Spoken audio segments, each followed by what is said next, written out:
Message de Monseigneur Philippe Christori en ce vendredi 20 octobre 2023. Donne-nous des prêtres selon ton cœur. La mort peut être criminelle. En Israël, la folie meurtrière du Hamas a tué des familles entières, sans considération d'âge ou de sexe. Mais la mort peut être aussi plus douce, comme à Chartres où, à peine avions-nous célébré les funérailles du père Raphaël Malcuit, âgé de 100 ans, que le père Guy Fouché nous quittait quelques heures plus tard. Il avait reçu les derniers sacrements dans la journée. J'avais prié à côté de lui, un peu avant son décès, le confiant par la Vierge Marie à son Seigneur, lui disant dans l'oreille qu'il pouvait s'en aller en paix et rejoindre la maison du Père sans crainte. Et voici que c'est ce qu'il a fait. Il s'est endormi dans la mort pour ressusciter avec le Christ et entrer dans la béatitude éternelle. Prêtre, il acheva son ministère chez les sœurs de Saint-Paul de Chartres.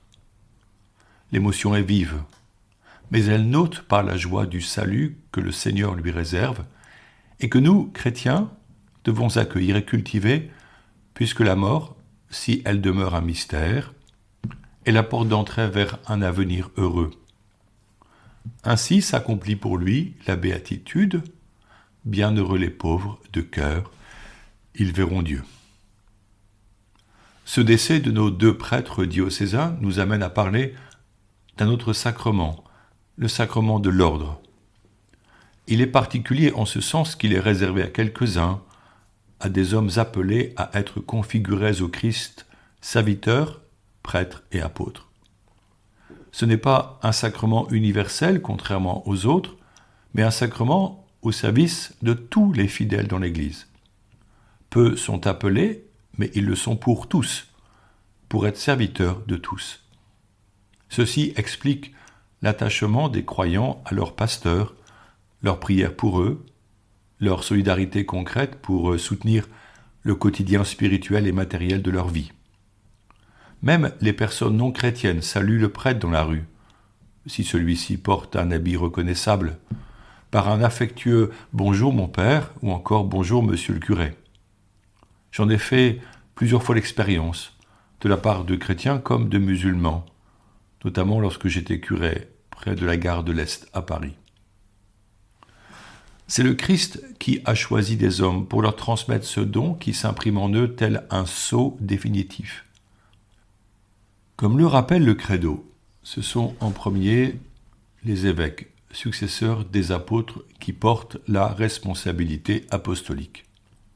Puis les prêtres, collaborateurs des évêques, qui reçoivent par délégation épiscopale le pouvoir sacerdotal de servir la sainteté du peuple des fidèles par les sacrements qu'ils donnent, à l'exception du sacrement de l'ordre et de la confirmation.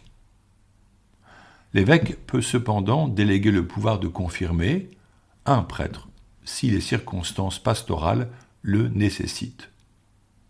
Enfin, il y a le troisième degré du sacrement de l'ordre conféré aux hommes qui sont ordonnés diacres pour être configurés au Christ serviteur, certains vivant cette étape en vue du sacerdoce, souvent reçus alors une année plus tard, et d'autres demeurant diacres permanents en servant la communauté locale et leur diocèse.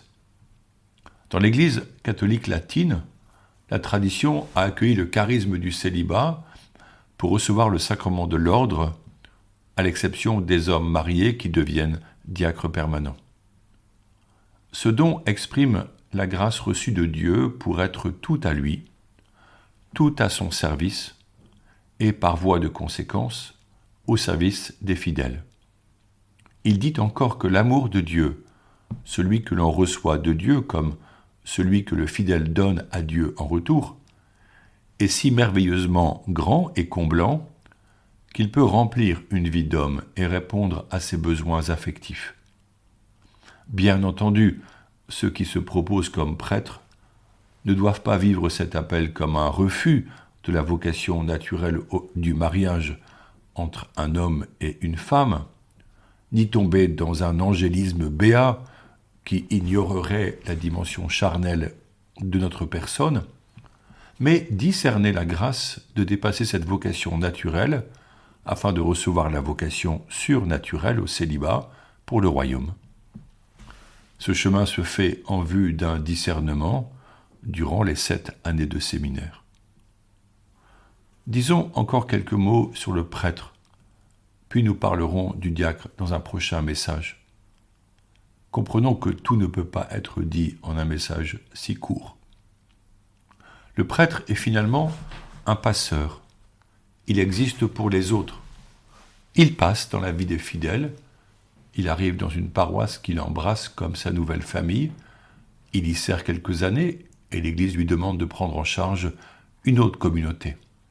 C'est pourquoi il y est pour désigner le Christ, car c'est lui qui l'annonce, en s'effaçant humblement. Son cœur de pasteur est à la fois tout donné à sa paroisse, et il sait qu'elle ne lui appartient pas, qu'il la quittera, qu'elle sera confiée à un autre pasteur. La véritable richesse du prêtre, c'est la parole de Dieu qu'il annonce à temps et à contre-temps. Une parole de vie et de consolation, une parole qui oriente ses propres missions et qui nourrit ses prédications, qui soutient son espérance et communique du courage à ceux et celles qui sont abattus. C'est cette espérance, merveilleuse vertu infusée par grâce en nos âmes, que le prêtre offre à ceux qui sont malades ou endeuillés, à ceux qui souffrent, à ceux qui cherchent à faire le bien, parfois contre vents et marées. L'espérance se fait joie en lui quand il voit les fruits de l'amour mutuel, la communion retrouvée entre les personnes, la paix qui se partage dans les familles, alors que le monde extérieur est si souvent traumatisé par diverses formes de violence. Le prêtre reste sur la brèche pour apporter un autre regard et une parole qui élève ceux qui ont tant besoin d'être fortifiés et conduit vers la fraternité et l'entraide. Cette joie toute spirituelle, le prêtre l'accueille chaque matin dans sa louange et par l'offrande de sa journée. Il regarde le ciel, il pense déjà à ceux et celles qu'il rencontrera et qui attendent sa venue dans leur maison pour faire un bout de chemin avec eux. Parfois il sera la seule présence auprès de ceux qui sont seuls. S'il court beaucoup, c'est qu'il veut être tout à tous. Mais il ne peut le faire que si l'Esprit Saint l'habite, afin que sa course ne soit pas une agitation vaine, mais un élan du cœur qui apporte le Christ à ses frères et sœurs. Avec le soir vient l'action de grâce, le temps d'une relecture et d'un remerciement pour les cadeaux de la journée. Le prêtre se rappelle alors les bienfaits dont il fut le témoin et le bénéficiaire. Il revoit les visages souriants, mais aussi les visages éplorés, qui l'ont accueilli afin que leur soit partagée par lui une parole de réconfort. Il passe, le prêtre, en faisant le bien, puis il se retire avec délicatesse. Son ministère prend des formes variées, même si le petit nombre de prêtres les conduit aujourd'hui à servir en paroisse comme vicaire, puis souvent comme curé. D'autres reçoivent des missions spécifiques, aumôniers d'hôpital ou de prison, recteurs ou chapelains dans un sanctuaire, professeurs ou même chercheurs, ouvriers ou prêtres au travail, artistes, supérieurs ou directeurs de séminaire, ambassadeurs de l'Église, que l'on appelle nonces, agriculteurs comme le père Jean-Marie en Eure-et-Loire. Car le ministère ne peut pas ignorer, sans tordre leur humanité, certaines dispositions et aptitudes de ces hommes devenus prêtres. Et c'est parfois dans ces tâches plus originales qu'ils réalisent des ponts avec nos contemporains pour les accueillir et leur annoncer la bonne nouvelle du salut, car quel que soit l'itinéraire, la vocation sacerdotale et l'évangélisation en vue de faire connaître l'appel au ciel et à la rencontre du Dieu de Jésus-Christ. Ces lignes n'épuisent pas le sujet du sacerdoce, et je vous recommande le livre « La grave allégresse, être prêtre aujourd'hui », écrit original de mon frère et ami, le père François Potet. Prions encore maintenant pour demander au Père des ouvriers qui seront prêtres pour notre Église. Ô Père, Dieu de bonté, nous te confions les jeunes appelés à la sainteté. Bénis leur vie et leurs projets. Nous te supplions de susciter parmi eux des vocations consacrées et sacerdotales. Jésus, doux et humble de cœur, donne-nous des prêtres selon ton cœur, qu'ils s'offrent pour célébrer le saint sacrifice de la messe et les sacrements, qu'ils annoncent l'Évangile à tous en notre diocèse de Chartres. Esprit de sagesse et de lumière, guide-les et protège-les, inonde-les de ta paix et de ta joie. Face à cet appel, ôte la crainte, aide-les à franchir les obstacles et comble-les de ton amour infini.